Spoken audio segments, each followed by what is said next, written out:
Welcome to my senior lecture. Thank you guys for coming. It's also my birthday.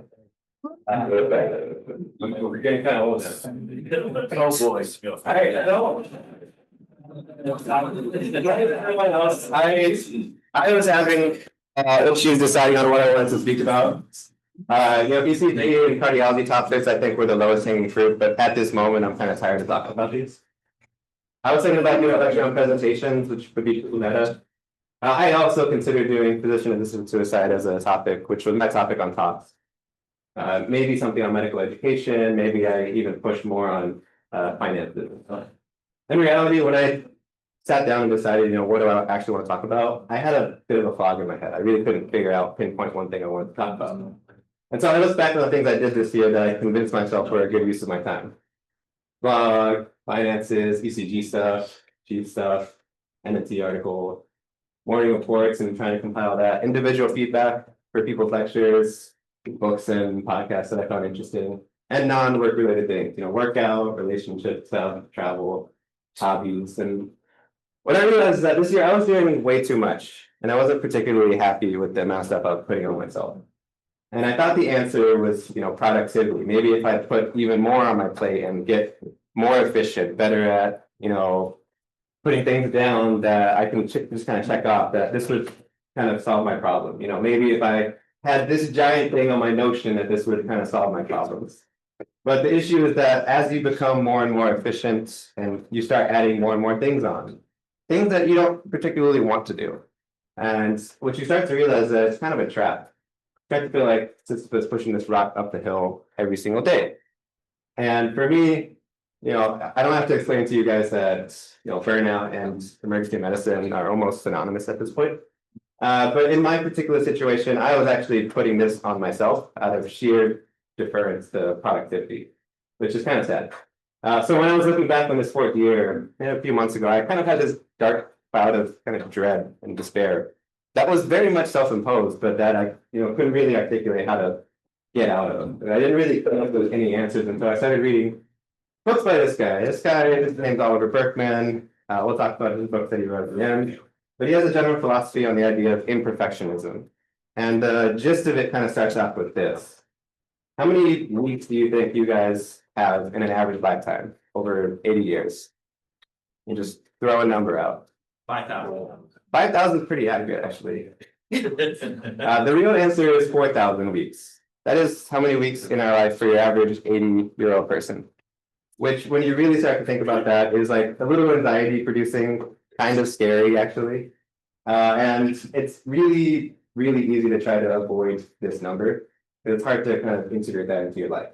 And so productivity offers a way out of it, a way to avoid the issue, deny the issue, or distract yourself from the issue.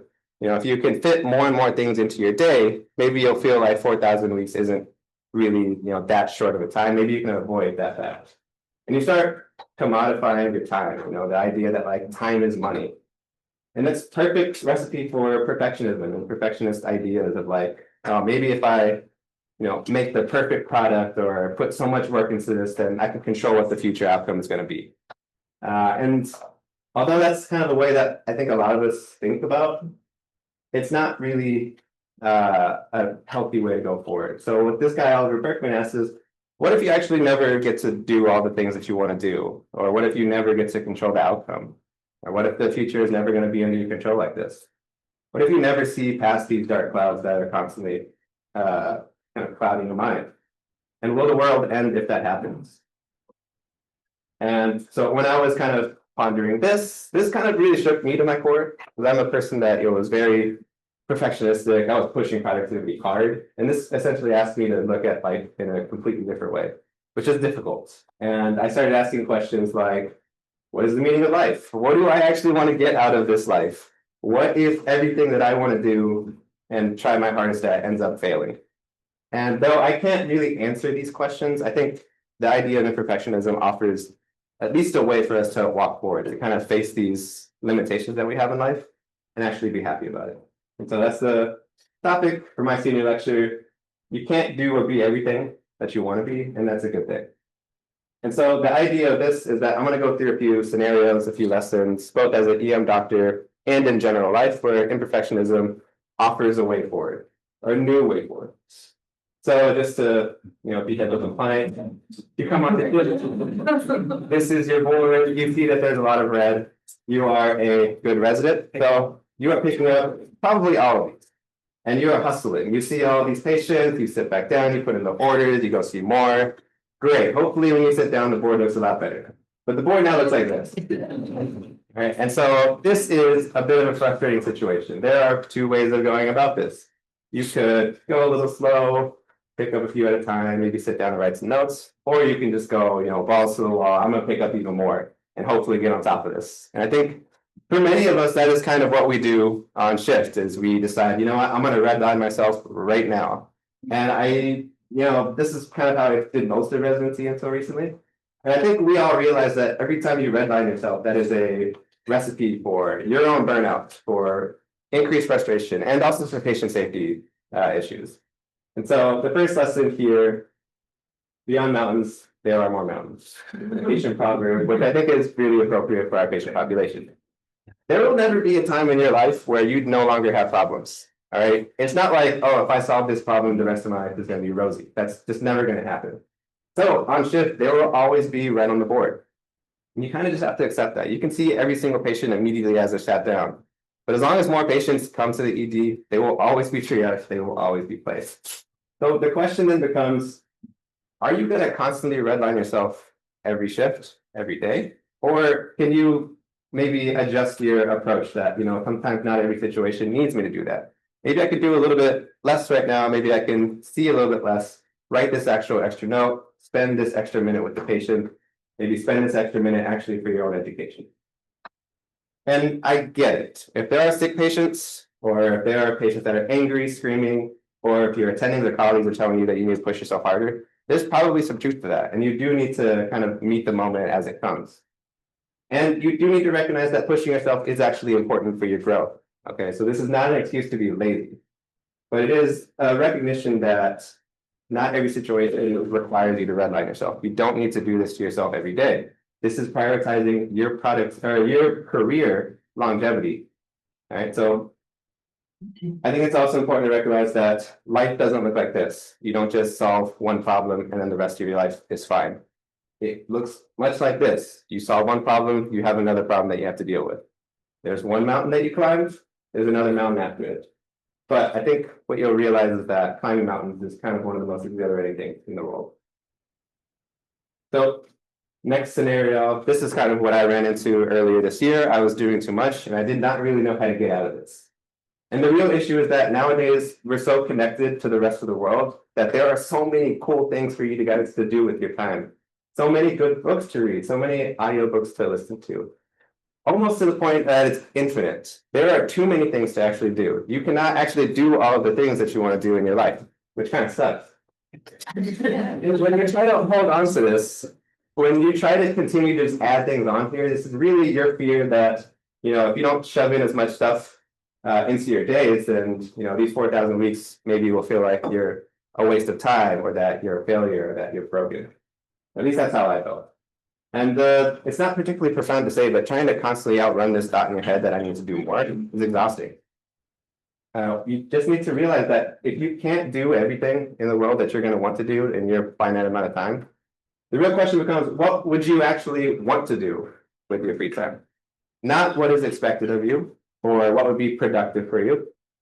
Training or running because you want to train for a 10K kind of doesn't count because this is essentially pushing yourself towards a more productive version of yourself. The real question is, what would you do right now just for the sake of doing it that would make you just a little bit happier, that would not make your life and particularly any better, aside from just a little bit of happiness?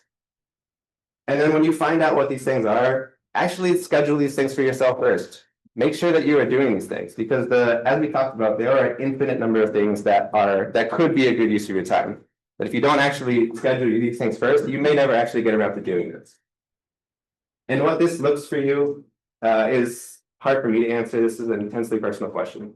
So intense that I am actually embarrassed that it took me until this year of my life to really ask myself what I really wanted to do and not what would be most productive for myself. And I had a hard time figuring this out. It took many walks through Fort Greene Park, contemplating this question before I kind of realized that, maybe actually walking and plus or minus an audiobook or plus or minus music is enough for me. Maybe just the act of a little bit of body movement that does nothing for my fitness, a little bit of watching people watching squirrels chase each other, things like that. That's enough for me, actually. That gives me just a little bit more happiness than I had beforehand. And what this looks like for you, maybe this is writing for the sake of you like to write, not because you want to write a book in the future, but because this makes you feel better. Or maybe this is reading fiction books, not because this is going to make you smarter, but because it brings you a little bit of joy. And I also understand that, we have responsibilities. We have things that we said that we are going to do, that we feel like the need that we have to do this or else we're going to be a failure. But realizing that this life is so short, you have to make some sacrifices. You have to let some people down. Maybe that is yourself, maybe that is someone else, all right, in order to actually prioritize some of these things that are important for you. But I think what you'll realize is that once you actually start doing these things to take care of yourself, you will have the motivation to do these other things that before this were like pulling teeth for you. All right, so this next one, I'm going to tackle the topic of perfectionism. I think a lot of us, so especially me as an intern, I was afraid to make decisions until I had a little bit more information, or I needed to know a little bit more on the topic before I would actually make a decision. For me, for this presentation, when I was tasked with doing this, when I tasked myself to do this, I was really excited. I was like, I'm going to make my most profound lecture. I'm going to say something that speaks to everyone. I'm going to tackle this. But when I started putting, picture to Canva, I was, constantly just like falling my ideas up and throwing them away because I was like, no, it's not right. I need to, go back and read the books, get a bit better grasp of this topic. But really, what was happening is I was, letting my perfectionistic tendencies kind of get the better of me. I was, in the paralysis of indecision. Because if you don't make a decision ever, you still get to keep alive this idea that maybe everything will turn out perfectly, or maybe maybe I can be everything I want to be. And that's the problem, is that you can't. You can't actually know that the future is going to turn out exactly like you want it to. You kind of just have to make a decision, not knowing the answer. Because the perfectionism is a fantasy. The world will never turn out exactly like you want it to. The reality is always worse than the perfectionistic ideas that you have in your head. Okay. And so you have to make these decisions. And if you feel the extra pressure of like, oh, I really don't know what I'm doing, and I have to make a decision, that's a lot of pressure. Try zooming out. Realize that in the cosmos, over the kind of grand scheme of time, we are so insignificant. Nothing that we do actually matters to the universe. And the universe will continue on no matter what decision you make. All right. And also, I think it's important to realize that, at least in my head, I think we're all constantly winging it all the time. I think we are all this duck giving off this facade of, being calm while shaking like crazy underneath. And I actually think that's a bit of a detriment to all of us if we continue to kind of push this facade. And I apologize if I've ever given off this impression, because I have no idea what I'm doing.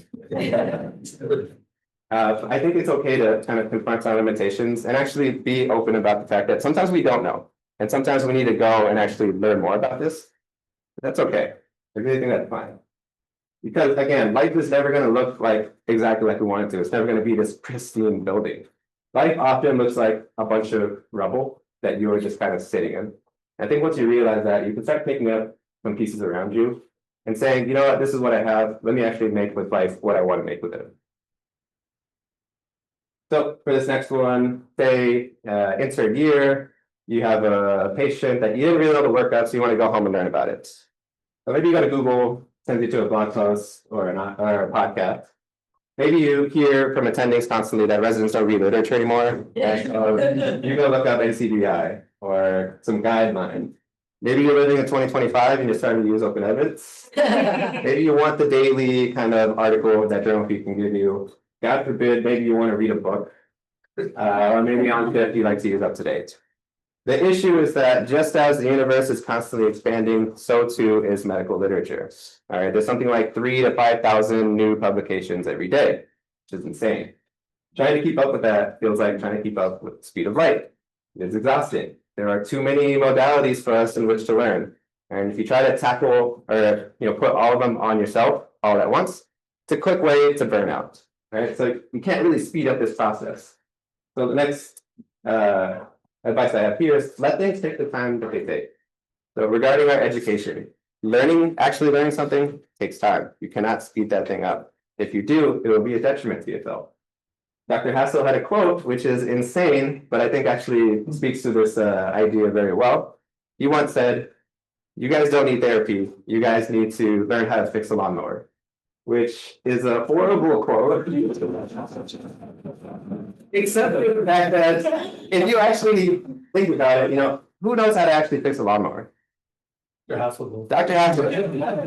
It's like, isn't it there? In order to do this, you actually have to make mistakes, look things up, actually do things in real life and see how they play out. And what you soon realize, if you actually see this through, is that you have more patience, you have more perseverance than you actually thought. And so, fix that lawnmower, also go to therapy. But when you kind of live your life this way, you start to let your own curiosity guide what you want to learn next, as opposed to reading a book front to end to end. It's a little bit more boring that way. And how often should you be doing this? I think the answer is daily-ish. We all recognize that in order for us to get better at what we want to do, we need to practice things kind of more days than we're not. But I think if you put this idea that I need to do something every single day, that's a bit oppressive, and it can honestly make you feel bad on the days that you miss it. So I think daily-ish is a nice target. And I understand as well, if you have a weakness in your own learning, you actually do need to go home and learn about that, especially if it's a patient safety thing. If these two bald men tell you that you need to read more, then you need to look in the mirror and decide if they are actually right, because you may need to read more. But just as this arch was made over centuries of ice water erosion, so too can you become a great emergency physician and a great person with these daily-ish changes. All right, which I think transitions well to this next idea. I think a lot of us came into residency, or at least I did, wanted to be the best at everything. You want to be the best at patient communication, the most compassionate, the best at reading ECGs, the best at nerve blocks, best at being a leader, best at resuscitation. And these are all great goals to have, but the issue is that it's impossible. There are so many things that we could be really good at in this specialty that it physically is not, you're not able to actually do this. There is only so much time in the world. There is only so much you to go around. All right. And I'm not refuting the idea of the growth mindset. I firmly believe you could do everything that you want to do. Or sorry, you can learn anything, but you can't learn everything. You can't be everything. Because once you try to do that, once you try to get good at every single thing possible, start realizing that you are overwhelmed, that you are losing facts as quickly as you are learning them. And you end up becoming a master of none, which is completely fine. But the wrong answer here is trying to gaslight yourself into saying, oh, I can be better if I just focused harder, if I just locked in more. It's not the answer. What you really should be asking yourself is, what will you fail at? Really, what will you choose to put on the back burner right now so that you can focus on something that you really want to learn about at this moment?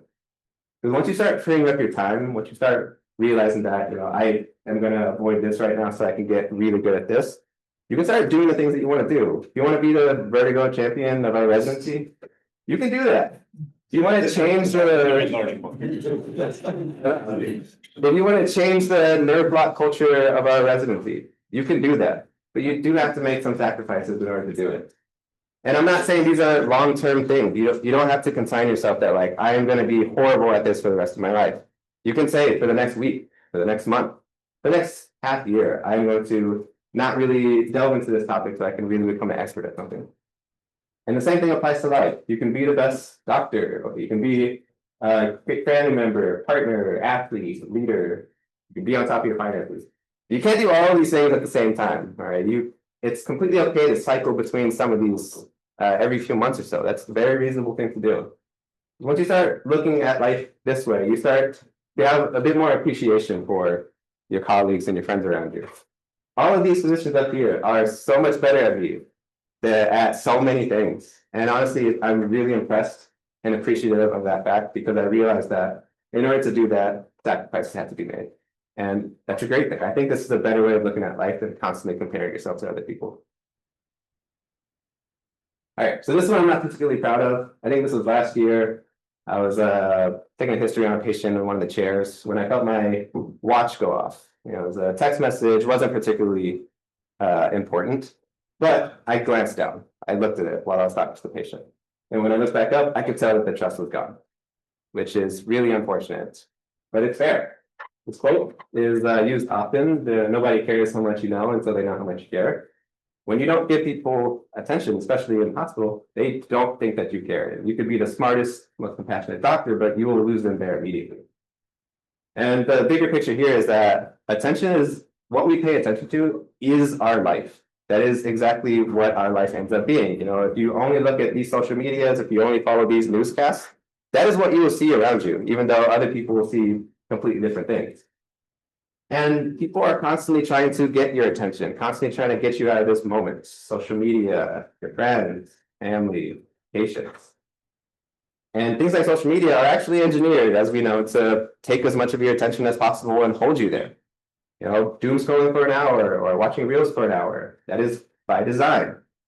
And part of that is not our fault. You know, they are actually trying to do this. But I think a part of us realizes that we actually allow this to happen. Part of us wants to be distracted. When you are speaking to a patient and they are meandering on this history and they're not giving you the information that you want, or if you're doing a project and it's not turning out like you want it to, this is all kind of reminding you of the fact that you only have so much time on this earth. If you are bored or you are anxious, you want to avoid those as much as possible. And so social media offers a way out of this. But the issue is that every time that you allow yourself to be distracted, you lose a little bit more control over your attention. All right, to the point where you find it really hard to focus now. And so that's why I think an easy thing that we can do now, silence your notifications. I guarantee you, you do not need to see that text message or that email and respond to it immediately. All right. Things like phone calls should probably still go through, but like emails, New York Times articles, you do not need to be buzzed every time these things come out. Because when you do this, you get a little bit more control over your attention. You get to decide when you want to look at social media, which is completely fair. There's nothing wrong with going through, scrolling through Twitter. I do it a lot. But you need to have that agency to make that decision. I think you'll realize that once you are no longer distracted constantly by text messages, emails, you actually can think about things for a long period of time. You can listen to an audiobook for like an hour without stopping. You're like, whoa, I didn't know I had that in me. And I understand that, you know, there are some things that actually are urgent that need to be responded to immediately. This is what phone calls are for. But when you no longer have these distractions, I think you'll realize that some of the most common things around you actually have a lot more beauty in them than you initially thought before. So one of the things that I challenge you guys to do going forward, anytime you're, you know, sitting alone or you're sitting with someone, they go to the restroom, don't pull out your phone. Look around you. Look at the light fixtures. Look at the decorations on the wall. Look at the people around you, what they're wearing. Take in the smells. Because I think you'll realize that there is a lot more around us to life than we initially thought. And lastly, I want to talk about endings. Right. I think it is so easy for us to constantly think about the next thing. So you see a patient, you're thinking about the next patient. You finish a shift, you're thinking about the next shift. Finish a rotation, next rotation, year, next year, residency, attendanthood, etc. We're constantly living in the future, constantly preparing for the future. And with this, we are potentially not picking up on the things that are happening as they are happening. And really, this is another attempt by us to gain more control over this short period of time that we have. That, you know, if I prepare for this future, maybe I don't even have to acknowledge the fact that this moment right here is literally all that we have. So I think the best thing that we can do is embrace the end, not in a morbid kind of way, not in like a, oh, I'm going to die soon kind of way, but an appreciation that moments are important because they happen and they will never happen again. If you watch this dandelion blow away, the same dandelion will never be in that same spot blowing away that same way. And we are all the more better for that. The times that patients shake your hand because you paid attention to them and they felt like you were attentive. The times that you shed a tear with a patient in a moment of sadness. Or the times that you're even getting yelled at by a patient because they're frustrated for something that you did or maybe you didn't do. All these moments still have meaning because they will never happen again and you were there for it. And if you're constantly living in the future, you may not actually reflect on that and pick up those important moments. So I ask that we reflect on, you know, all of these moments for their imperfect, frustrating, often not how we want them to turn out kind of way. So ultimately, many of these moments are beautiful. I want to reflect on our residency itself, starting as like a brand new intern to a PGY4. The attending that you find that you are emulating, both as doctors and as people, for new friends that you made along the way, who enrich your lives.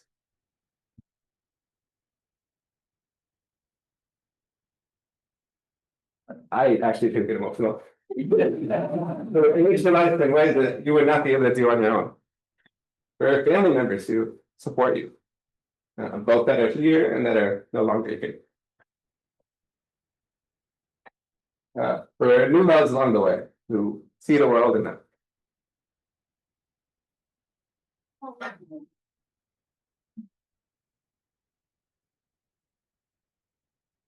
Who see the world in such a beautiful way that you wonder if you're living in the same world as and cats.